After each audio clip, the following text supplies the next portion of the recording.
Refli Sakaria Pondaak, Mami Papi, hamba Tuhan, Gereja Gesbah, Gereja Segala Bangsa. Seorang tentara yang bertugas sebagai supir ketiduran ketika hendak menjemput komandannya di Bandara Samratulangi, Manado, Sulawesi Utara. Ia terkejut bangun karena jam 10 pagi minggu itu dia harus menjemput komandannya, tapi dia ketiduran. Tentara ini katakanlah namanya Adri, ya, anggaplah begitu.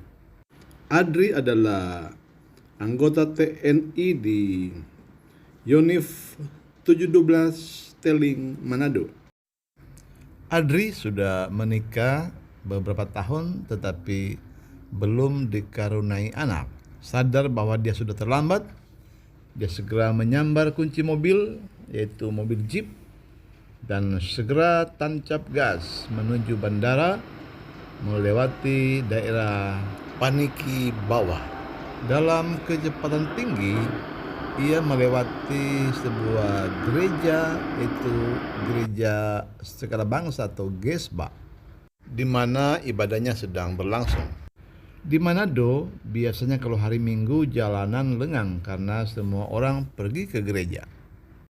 Jadi Adri dengan leluasa tancap gas menuju bandara melewati depan gereja tersebut. Tiba-tiba dari halaman gereja keluar seorang anak laki-laki usia 7 atau 8 tahun bernama Refli Pondaak, hendak menyeberang jalan untuk jajan. Sebelum menyeberang, dia meminta uang kepada mamanya, katanya untuk jajan di warung depan gereja. Kata mamanya, kalau nyeberang lihat dulu apakah ada mobil di kejauhan atau tidak. Anak ini pun melihat kiri kanan dan ternyata tidak ada mobil di kejauhan. Ketika anak ini mendapat uang dari mamanya, ia langsung berlari menyeberang jalan. Dia segera berlari tanpa melihat kiri kanan lagi karena tadi dia sudah melihat bahwa jalanan kosong. Tiba-tiba Adri, sang tentara itu, muncul dalam kecepatan tinggi dan menabrak Refli. Menurut saksi mata, ketika ditabrak, Refli terbang jauh ke depan mobil, lalu dilindas lagi oleh mobil. Refli terseret mobil sekitar 25-30 meter. Pada saat kejadian itu, ayah Refli sedang berkhotbah di gereja. Supir yang menabrak Adri tak ingat lagi untuk menjemput komandannya di bandara, tapi ia segera mengangkat Refli yang sudah bersimbah darah dan menaikkannya di mobil jeep yang ia kendarai. Adri lalu memutar arah dan membawa Refli ke Rumah Sakit Umum Malalayang, Manado. Kepada keluarga, Adri berjanji bahwa dia akan menanggung semua biaya perawatan rumah sakit. Paman Refli, Bapak Audi Supit, bolak-balik ke rumah sakit untuk melihat perkembangannya. Dan ini Bapak Audi Supit. Selamat siang, saya Audi Supit. Saya ingin bercerita atau menyaksikan bagaimana 23 tahun yang lalu itu pernah kejadian di Manado, di Paniki. Nama ponakan saya itu Refli Pondaak.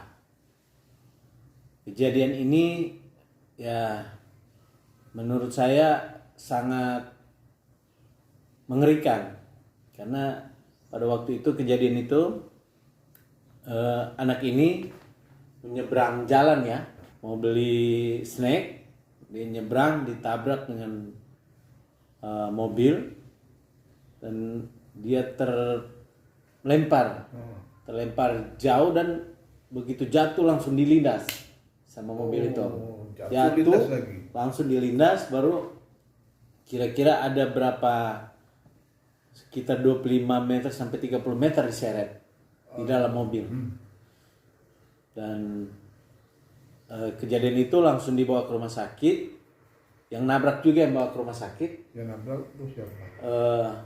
Aparat yang nabrak itu seorang TNI, dan dia semua bertanggung jawab dengan kejadian itu.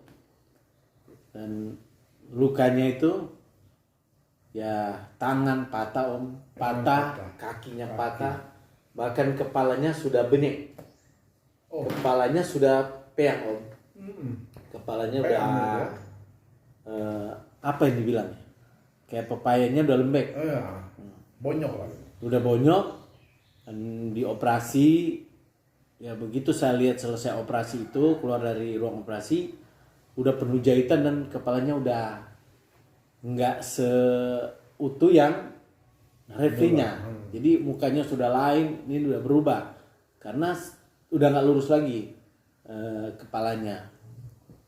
Dan saya jujur, saya percaya Tuhan, saya berdoa. Tapi dengan lihat situasi pada waktu itu, tidak mungkin om untuk dia bisa sembuh. Dan kalau mujizat Tuhan dia sembuh juga, dia pasti cacat atau ya itu semua kuasa Tuhan. Mungkin dia karena kepalanya sudah udah bongkar. Dan saya berdoa, mungkin kakak saya dengar, kakak saya seorang hamba Tuhan. Saya bilang, Tuhan, ambil aja anak ini. Saya sempat menangis di kepalanya, saya bilang ambil, karena saya nggak tega dia sampai begitu dia sadar, takutnya dia menderita yang luar biasa. Pas saya sadar itu udah di ruang ICU, yang luka, yang pertama yang paling parah ini, yang di kepala, terus ada di kaki, ini masih ada bekas seret di aspal. Seret ya? Jadi saya waktu ditabrak terbang katanya, terbang terus seret di aspal, juga nggak tahu itu udah berapa lama di rumah sakit. Tahu-taunya udah di rumah sakit sama mami saya di samping. Nggak nanya juga udah berapa lama ini Mi. Pokoknya pas sadar infus di mana-mana. Gitu. Tapi emang selama nggak sadar itu emang nggak sadar. Jadi pas tabrakan itu terjadi, dari situ udah nggak. Iya, rasa sakit juga udah nggak rasa. Iya udah. Taunya udah di rumah sakit aja. Jadi, itu berapa lama di rumah sakit? Di rumah sakit itu ya kira-kira itulah sebulan. Sebulan ya. Terus yang saya khawatirkan kan masalah biaya rumah sakit waktu itu. Terus saya tanya, nih gimana nih biaya rumah sakitnya? Oh mami saya ngomong, udah kamu tenang aja, nanti tentara yang nabrak itu juga masih tentara baru katanya. Jadi kesepakatan ya tanggung bersama. Oh begitu. Iya. Yang penting aku bisa hidup dulu. Di sekitar 1 bulan lagi masa pemulihan di rumah, baru bisa sekolah. Iya, sampai SMA, sampai udah kerja juga di Manado. Yang masih keingat sama saya itu waktu saya masih di ruang ICU, saya tanya ke mami saya kan kronologi kejadiannya, terus dia gambarkan kayak gitu, ditabrak, terpental, terseret. Terus saya nanya gini, nih kok saya nggak mati? Nah, terus mami saya jawab, cuma jawabnya simpel aja, dia berarti ada rencana Tuhan. Iya, aku dalam hati cuma menggang kata-kata mamiku selama ini. Apa nih rencana Tuhan dalam hidupku? Mungkin belum sekarang, mungkin tahun depan belum atau kelihatan gitu ya. Iya, tapi aku sih yakin aja. Walaupun sebenarnya secara manusia kita kan soal masalah penantian itu kadang suka nggak sabar. Betul, ya. Iya, kan manusiawi kan. Kemarin sempat kepikir, tapi cuma karena manusiawi juga, karena aku mikirnya masalah ekonomi, gimana nih kalau aku misalkan sekolah pendeta, gimana nih orang tua nanti siapa yang istilahnya ngebiayain gitu. Gitu sih Pak. Aku sih sebenarnya terus terang udah rindu sih, tapi sudah ada itu kerinduan itu ya? Ada kerinduan udah dari tahun lalu. Malah sebenarnya rencanaku dari tahun lalu itu tahun ini tuh kan pembukaannya itu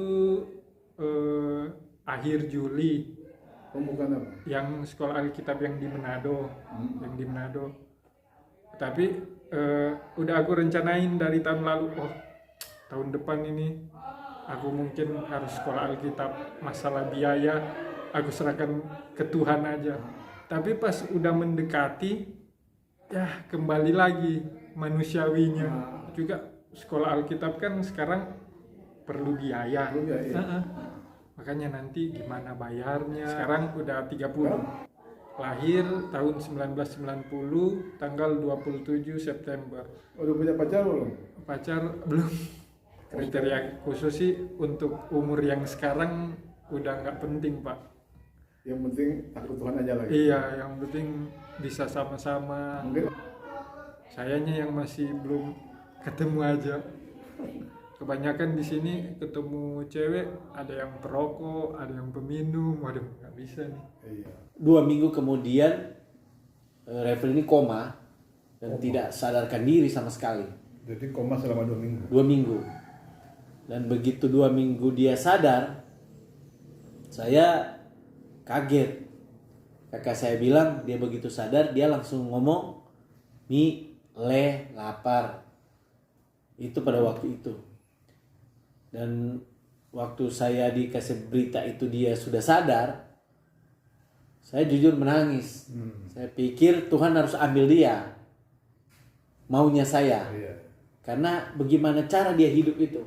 Jadi saya ngobrol sama adik kakak saya bilang bagaimana kesian Le. Karena dia dipanggil di Manado itu Le. Boleh. Kalau sampai dia hidup. Tapi berjalannya waktu, puji Tuhan, dia bisa sembuh, bisa pulang ke rumah Om. Dan begitu dia pulang ke rumah, saya datang, ketemu dia. Dan dia masih mengenal saya. Itu luar biasa. Dan di situ saya, terpukul sekali. Saya terpukul kenapa waktu saya lihat dalam keadaan begitu, saya tidak percaya kalau Tuhan itu sanggup memulihkan waktu itu Om. Saya menangis itu. Akhirnya saya lihat dia sembuh, dia panggil nama saya. Dia panggil saya Pak Audi, Papi Audi. Saya itu tersentak banget. Dan saya keluar dari rumah itu, saya nangis di jalan dan aduh Tuhan, saya minta ampun. Saya meragukan kuasa Tuhan dan puji Tuhan berapa tahun kemudian dia bisa sekolah kembali dan setiap kita ketemu adik kakak bagaimana dengan si Le, kata adik saya enggak ada pengaruh apa-apa, cuma tingkah lakunya agak berubah. Kalau dulu dia super aktif, dia mulai berubah sedikit pendiam. Udah aku rencanain dari tahun lalu. Oh, tahun depan ini aku mungkin harus sekolah Alkitab. Masalah biaya aku serahkan ke Tuhan aja.